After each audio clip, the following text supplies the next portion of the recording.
विकी जैन जो अपनी बीवी और एक्ट्रेस अंकिता लोखंडे के दम पर टीवी की दुनिया में तो आ गए और अपने पैसे का रुआब दिखाने लगे, लेकिन सलमान को ये बिल्कुल पसंद नहीं कि वो एक एक्ट्रेस का इस तरह से अपमान करे। बिग बॉस 17 का आखिरी वीकेंड का बार आ गया, जिसमें सलमान खान केवल घर वालों की क्लास लगाते ही नहीं दिखे बल्कि उनकी फैमिली से भी सवाल पूछते हुए नजर आए। दरअसल इस हफ्ते मौजूदा कंटेस्टेंट की फैमिली मेंबर्स स्टेज पर आएंगे और होस्ट उनके सलमान खान होंगे। इसी का प्रोमो सामने आया और इस बार सलमान खान ने इनसे डायरेक्ट सवाल पूछे। अंकिता लोखंडे की जेठानी और विकी जैन की भाभी से सलमान खान ने सीधे सीधे सवाल न केवल पूछे बल्कि उनकी ऐसी धज्जियां उड़ाई कि विकी जैन की मां भी चक्कर खा के गिर जाएंगी। सलमान खान ने कहा कि आपकी मम्मी जी को एक्ट्रेस बहू भी चाहिए और पैसे भी खर्च नहीं करने थे। एक्ट्रेस बहू जब लानी होती तो पैसे खर्च करने पड़ते हैं और एक्ट्रेस के साथ अगर शादी कर रहे हैं तो आपको बहुत कुछ सहनी पड़ती है। इस लात और घूसे को उन्होंने कुछ ज्यादा ही नहीं बढ़ा दिया। वो क्या एक्ट्रेस को जानती नहीं है जो उन्होंने पहले ही शादी कर ली। तो ऐसे में जेठानी के मुंह से निकल गया कि सासू माँ विकी और अंकिता की शादी करवाना ही नहीं चाहती थी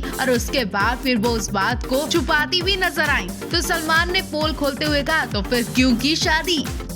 अंकिता लोखंडे ना घर की रही ना घाट की। उन्होंने किस तरह से विकी से शादी की वो तो आपने बिग बॉस में सुन ही लिया होगा। विकी ने खुद बताया था कि कॉमन फ्रेंड के जरिए जान पहचान हुई और उनकी शादी हो गई। ये भी बताया कि फैमिली शादी के लिए एग्री नहीं थी, लेकिन जब सासू माँ ने एक्ट्रेस सुना तो वो जैसे तैसे मान गई और अंकिता ने भी विकी की प्रॉपर्टी देकर ही उनसे शादी की। इसलिए वो विकी या ससुराल के सामने मुँह नहीं खोलती है। लेकिन बिग बॉस में अंकिता ने जब विकी के लात मारी तो उनकी सास बौखला गयी। सास ने खुद शो में आकर बहू अंकिता की फटकार लगा दी, जिसके बाद लोगों ने अंकिता की सास को ट्रोल भी किया और उन्हें डेंजर सास कह दिया। इस डर के बाद दोबारा से अंकिता की सास ने बिग बॉस में आने से मना कर दिया और सासुर ने अपनी बड़ी बहू यानी अंकिता की जेठानी को दोबारा से शो में भेजा। अंकिता की जेठानी ने कहा कि माँ का फास्ट था इसलिए वो नहीं आई, लेकिन सलमान ने उनकी धज्जियां उड़ा दी और खिल्ली उड़ाते हुए कहा था कि फास्ट था या फिर वो बहुत फास्ट बोल गई। उन्होंने अंकिता पर खूब पैसे खर्च किए, तो उन्हें क्या पता नहीं था कि एक्ट्रेस से शादी करने पर पैसे खर्च ही करने पड़ते हैं। सलमान ने ये भी कहा जब अभी ये हाल है तो ससुराल अंकिता जा पाएंगी कि नहीं। सासू माँ ने यहीं से रिश्ता छोड़ दिया, यानी सलमान ने अभी से उनके तलाक होने का इशारा कर दिया। सलमान भी समझ गए कि अंकिता की सास अपने घमंड को नहीं छोड़ेंगी और अंकिता वहाँ रुकेंगी नहीं।